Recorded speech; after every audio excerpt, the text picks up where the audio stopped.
So we call upon everybody to come and be part of this. This is a celebration of 10 years of BTC, and first we are sorry to come late, but this show the deco, but we are very sorry.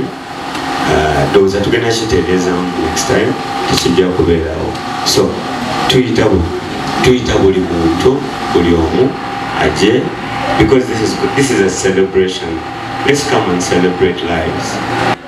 N'abantu banyumuye n'aba supporting show yanje ni beta ibintu byo kwese byanye cyakare bije mu supporting ba bitusi soja nambwe ati na ati biro wa man by the way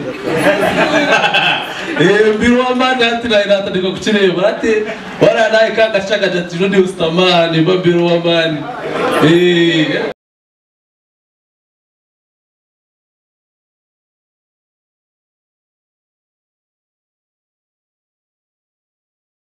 MC Kacheche Barra Boy bari munonga kumpeza kachaka kugira unayikaha nitira abashobozi bataye banje abantu kuko mu byo nibazanya cira aba media bakora umurimo gw'amani kwija kugira ngo baza press conference page bakora umurimo gw'amani aba media tubakunda munonga n'abantu abandi batogitaho muri abamani abashobozi bataye banje bo bari kwija kusharaho ekintu kigitaho industry ya western kwereka ngo nimwe emyaka 10 mwashora kugira ngo mujaguriza hawo witu bara ekintu cyamani so abantu banje ene cyamani ubatira show yuza kai umwanya kubagambe nyumwe kuragade ndisi akati nyumwe kura yagize yawoga umwana wanje side yakuria kiza aje ku motel nawe katugambira ugambira dushatu nikiri kembo champion tuweyo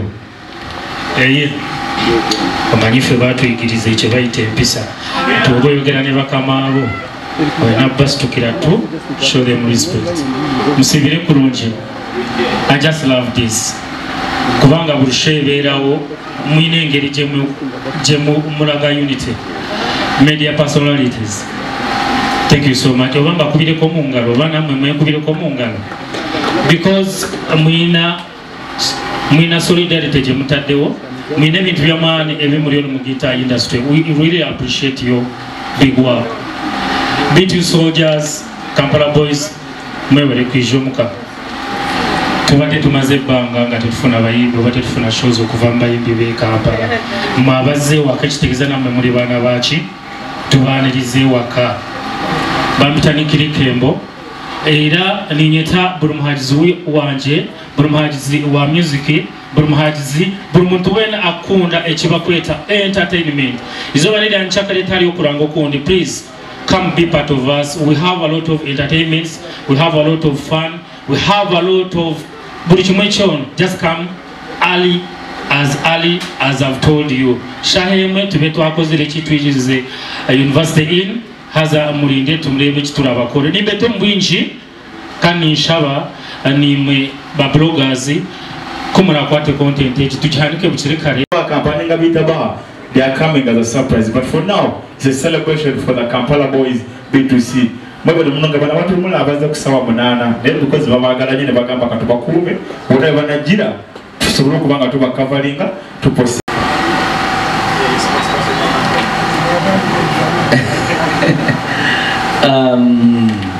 So grateful to Basanyu for Nyonyo okubanga tuli Mbara right now, University Inn, for the press conference. We want to first apologize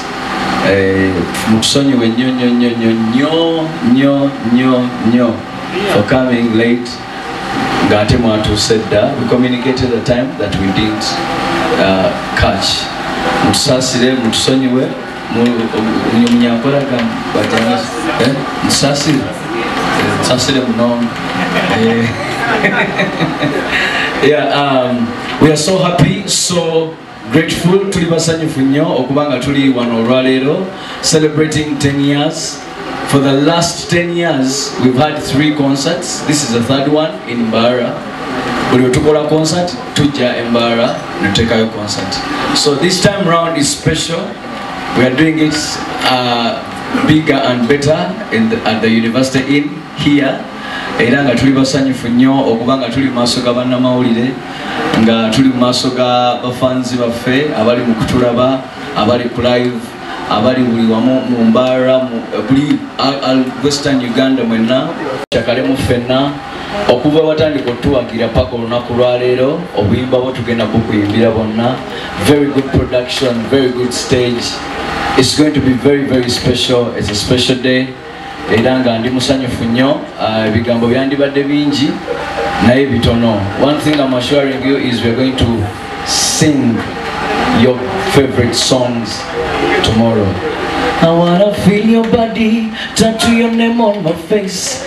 You're so tempting. When you close up, make a smile on my face. They got to walk away with memories. I sing on panic in a formula. Nelson made a compound on your binocular.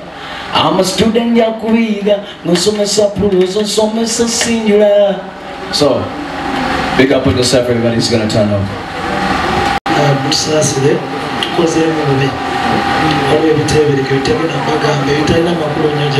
we're very, very sorry for coming in late, yeah? Now, we got a console, I put you in the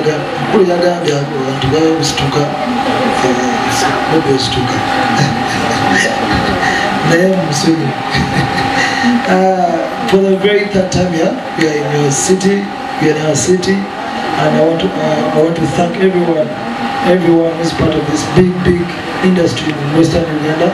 I think it's one of the most rising industries, apparently. It is as good as the central one. It used to be a little central industry about this and that, but apparently, but mostly when singer okola ebintu tusanga ebintu ebisinga bloggers bannamawulire mukola omulimu munene nnyo era mbeebaza nnyo omulimu ogwo omulungi n'okugata Uganda wamu central region gigata ne western region. It's a great work, yeah? Ebigambo si bingi nnyo nga gye babagambye. We have a very great products for you guys tomorrow. Tugenda bayimbira ennyimba zonna.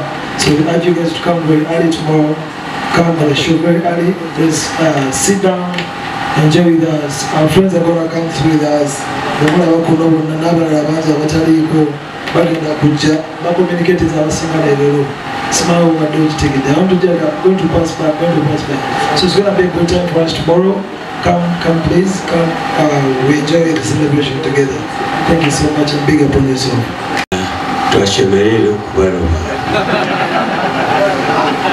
Orije? Orije? Okay. I'm so happy to be here.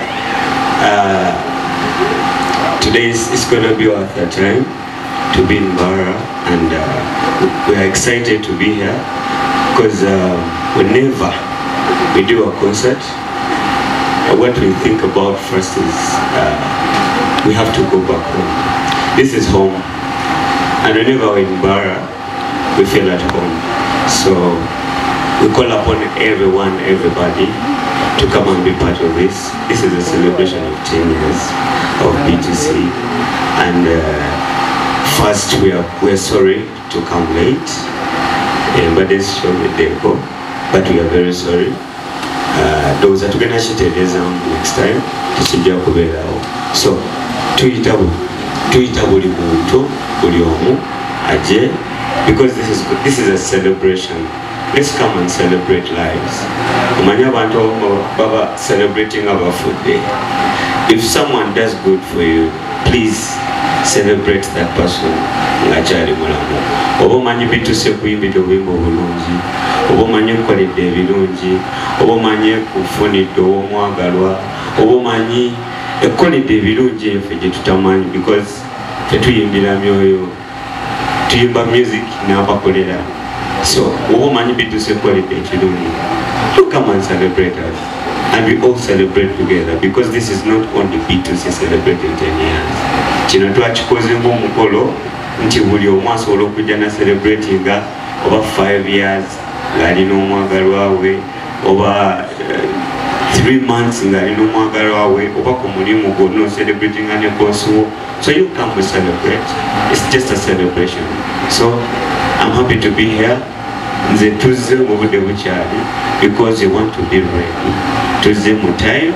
So guys, abali eyo mujje mu budde kubanga ffe ready tutuuse tetugenda kuddayo mpaka nga tumaze okuyimba. Thank you so much. Much love. Abatengoza mwana munonga, those are the Kampala boys. Yeah. So katigenda kufunayo nza kufuna ebibuzo nkabina ninga bishatu tubuze so that tubanze kwirukanga abantu baze kutambuza content ogu. Twinayo mpira gwa team B2C ne Mbala Superstars. Lero sawa mu kitundu ku Mbala Sports side. This one is a player. This one is a player. I am the coach. Nkimanyi goto samba. Ogenda coachinga. Uli gwe manye musambi none mugenda kakasaliro banyankole basamba omupiira. Mugenda okitegedde. Tusamba Okay, nyinza kufuna ebuzo kabisa ninga bina basically about B2C. Out of B2C, nzakuba nzakufuna one after. Ngamwena mwira mediate tubantu kuza music industry kuyongera kubeya man. Namwe tusanyisa obaraba kubanga kati ekintu abati nabano tulabe groups katufuna sub generation eno tuyimbye generation ebadde mu groups ezivuddewo ez'enjawulo. So we twatandika as a group tufuna nnyo tukola nnyo research kaki ekyokumanya ki ekyasuula gumu ki ekyajjawo oba ki ekiremeseza ono okukola. So ebimu ne tubigenda tubikiriyalinga oza kwekutuuka wano but above all is God. Waliwo ekyo tibyage ebibuzo byawe about collaborations. About collaborations at the industry. For the last 10 years, I'm sure we performed very well. One of those artists abakoze obulungi. Kubanga tukyasubana okukola show na 10th year here is enough to show you have really done well. We have given you good music. We have done with young champions. We have done with those ones abakoze because the music ekikulu twongera okutafalira music industry Uganda. We inspired very many ojala abantu bangi abagaloberanga Mr. abagaloberanga Bobilati abagaloberanga Julia abagaloberanga B2C. I think tukoze very visible nyebe betukola the industry. So we represented Uganda thrice na FIMA African level, MTV base. So we worked for the industry day. Thank you. Ndoze kyakiyinza okuyambako ekyo ekya adakubuuza collaborations ezawano. Already we have a song with Omega. So maybe ndoza mujja kulowooza mufuna omuyimba omulala omuto. Because ndoza point yabadde kufunayo ku bayimbi banawe. Nekyo nkibakyogere wano. Luka kyeki. Guno omwaka era tujja kwongerayo omuntu omulala alina obusobozi obusoboka obulungi. Luka kyeki. Kuba guno omwaka twakikola tugenda kukola collaborations nyingi n'abantu abalina essuubi abalina future kyebagala okukola. That would be nice. Mukiga TV Wanga Kamuje. And of course n'ekirala kiyabuzizza ekya Amani Gabere Mache n'amazima. Okumala okusitama olwesije nkwenda kubantu bamanyisa ngu every time twajja kitwala nga high university intuza kuba tubaheereze ekiri kuba kirenga kimu kuba mu inspecting. My name is MC Bob Chapchap. I sign out. Njagala okugamba ku hotel n'ekyanga oyita abantu ate kukakasaawo ogenda kikuba. So njala tufune closing prayer.